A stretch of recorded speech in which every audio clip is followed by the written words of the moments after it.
पंकज वर्मा जी अपने परिवार के साथ धर्म मंदिर सहित माता रानी का पूजन करेंगे, कन्या रूपी पूजन माँ के चरण छुएंगे और आप माँ के दरबार में भक्तों को एक एक करके सभी भक्त आएंगे और क्या कहते हैं पंकज वर्मा जी।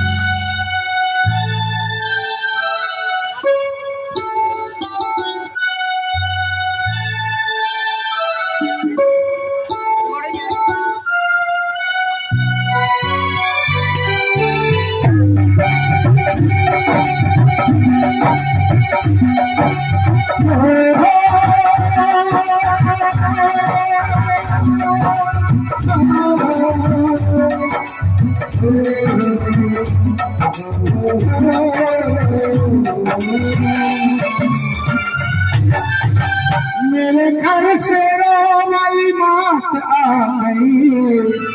आते जगला आ गई, आते जगला आ गई,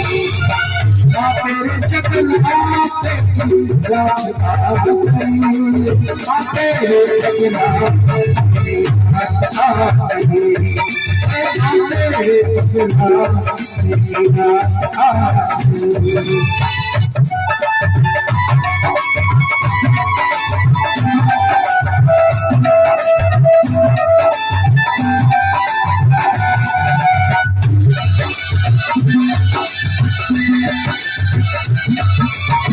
बेटी मैया मेरे नाम एक चिट्ठी हो, बेटी मैया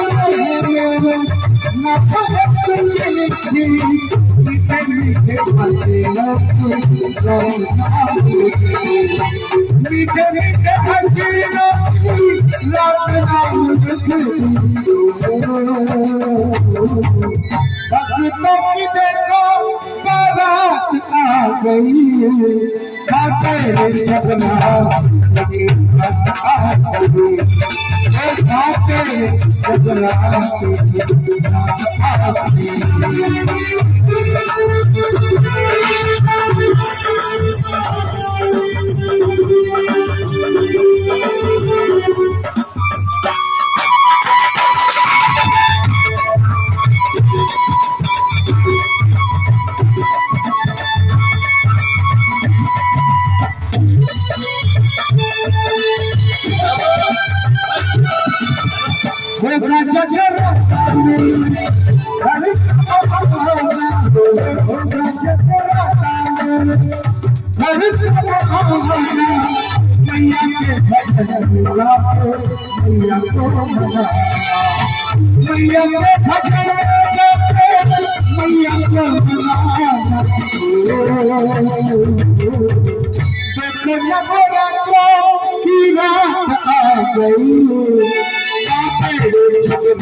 देखिए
जगन्नाथ